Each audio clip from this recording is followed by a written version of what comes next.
गुजरात प्रदेश Bharatiya Janata party के अध्यक्ष श्रीमान फळदू जी, भाइयों और बहनों,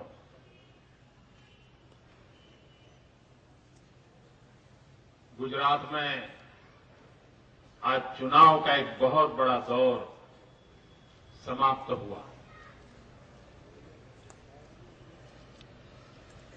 कुछ दिन पूर्व महानगर पालिका के चुनावों के नतीजे आए थे।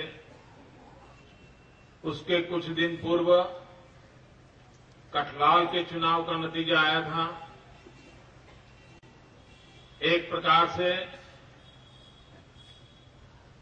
एक ही भीतर लगातार 3 विजय और तीनों अभूतपूर्व विजय प्राप्त करके गुजरात की जनता ने अपने मन की इच्छा को प्रकट कर दिया है। मैं आज जब चुनाव नतीजे देख रहा था तो ये साफ नजर आ रहा है कि पिछले 60 साल से हिंदुस्तान की राजनीति में एक भाई तुम्हारी यहाँ गाड़ियों बड़े तो पाछड़ रखो, कौन हो?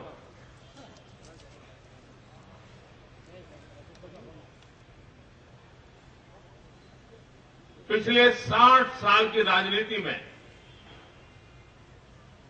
कुछ ऐसे वर्ग थे जिनके दिमाग में सिवाय कांग्रेस उनका भविष्य नजर नहीं आ रहा था। जब मैं इस चुनाव के नतीजे देख रहा था तो साफ दिखाई दे रहा है कि गुजरात के गरीब परिवारों ने सर्वाधिक विश्वास इस चुनाव में भारतीय जनता पार्टी के लिए प्रकट किया और गरीब कल्याण मेले ने गरीब से गरीब व्यक्ति में विश्वास पैदा किया है कि भारतीय जनता पार्टी गरीबों की बातें करने वाली पार्टी नहीं है, योजनाबद्ध तरीके से गरीबी के खिलाफ लड़ाई लड़ने का निष्ठापूर्वक प्रयास करने वाली, गरीबी से मुक्ति दिलाने के लिए आवश्यक सारे उपाय करने वाला ये दल है।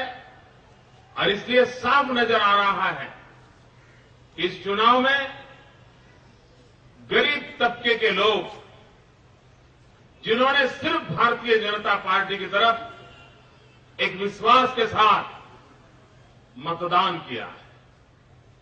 दूसरी बात साफ उभर करके आ रही है कि पूर्वी गुजरात, उमरगाम से अंबाजी तक का पूरा ट्राइबल बेल्ट,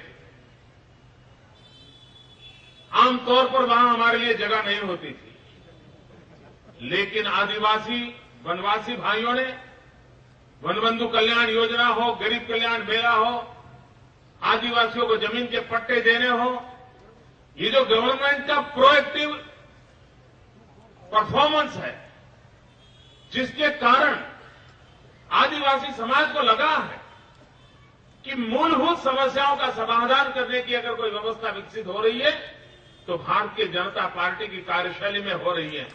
और उसके कारण आदिवासी तबके में करीब करीब 95% पूरी विक्ट्री भारतीय जनता पार्टी को मेरे आदिवासी भाइयों बहनों ने आशीर्वाद दिए। इस चुनाव में और एक बात नजर में आ रही है, पहले भी भारतीय जनता पार्टी के पास अच्छी खासी स्थिति थी। 2005 में भी लोगों ने हमें आशीर्वाद दिए थे, लेकिन 2010 में कांग्रेस के पास जो कुछ भी था उसमें भी करीब 1000 बैठकें उन्होंने गंवाई हैं। इस चुनाव में करीब 1000 स्थान जो पहले उनके पास थे उन्होंने गंवाए हैं। बहुत सारी जिला पंचायतें ऐसी हैं कि जहां पर विपक्ष के नाते उन्हें प्रवेश तो मिला है, लेकिन डबल डिजिट तक नहीं पहुंचे हैं वो। कहीं 5 है, कहीं 7 है, कहीं 6 है, बहुत सारी जिला परिषद है, नगर पालिका है, शायद 2 या 3 नगर पालिका ऐसी हैं जहां कांग्रेस को पूर्ण बहुमत मिला, वरना बाकी सारी या तो भारतीय जनता पार्टी का पूर्ण बहुमत है या बीजेपी के साथ कुछ इंडिपेंडेंट जीत के आए। ये पहला चुनाव मैं ऐसा देख रहा हूं कि जहां पर गुजरात में मुसलमान मित्रों ने सेंचुरी क्रॉस कर दी है।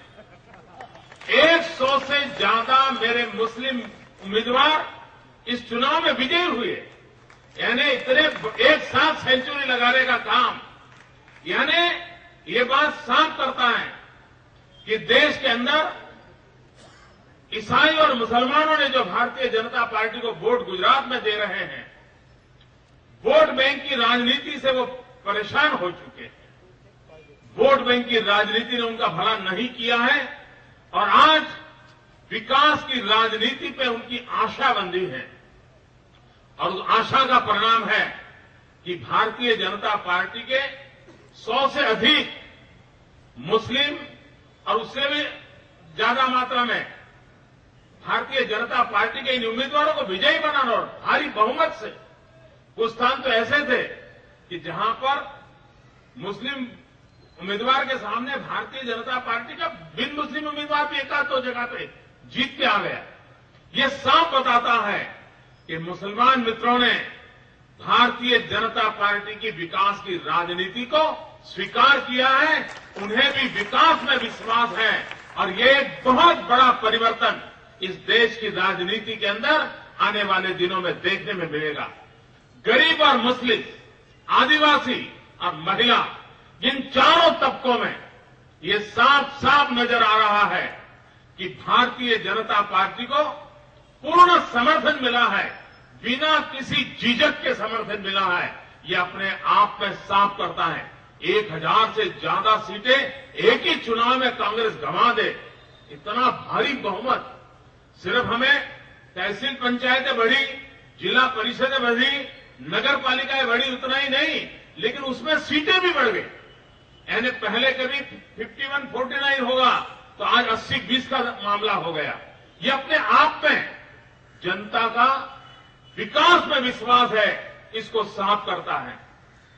मैं आज इस विजय के उत्सव को मना रहे मित्रों के बीच देश के पॉलिटिकल पंडितों से एक प्रार्थना करना चाहता हूं। मैं करबद्ध विनंती करना चाहता हूं कि 21वीं सदी का यह पहला दशक है।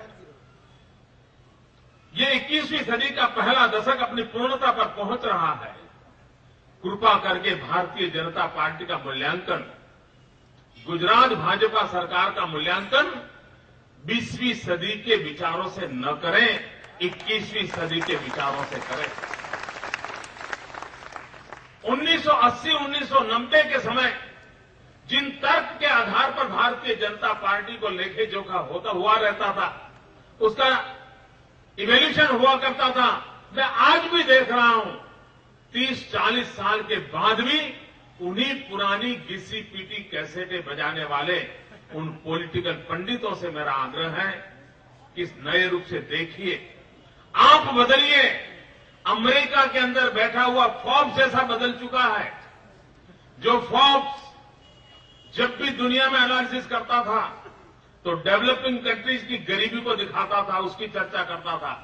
हिंदुस्तान की कभी चर्चा करता था तो चाइल्ड लेबर की चर्चा करता था। हिंदुस्तान की कभी चर्चा करता था तो एक्सप्लॉयटेशन ऑफ वीमेन की चर्चा करता था। ये पहली बार हुआ है कि अमेरिका की इतनी बड़ी सर्वमान्य इंस्टीट्यूशन, जिसके एक एक शब्द को पूरे दुनिया में बड़ी ताकत के साथ माना जाता है, उस फोर्ब्स ने अभी अभी अपना सर्वे दिया है। उस सर्वे में उसने गुजरात की भरपूर तारीफ की है और उसने साफ कहा है कि गुजरात जिस ताकत के साथ आगे बढ़ रहा है, जिस रंग रूप के साथ बढ़ रहा है, वो सिंगापुर और मलेशिया की स्पर्धा में आके खड़ा हो गया है, एक डेवलप्ड कंट्रीज के मुकाबले में आके खड़ा हो गया है। वो अहमदाबाद शहर की चर्चा करते हुए फोर्ब्स अपना रिपोर्ट में कहता है कि अहमदाबाद के विषय में पुरानी सोच बदलनी पड़ेगी। अहमदाबाद 40-50 भिन्न भिन्न पैरामीटर्स में आज दुनिया के सामने शिरमौर हो रहा है।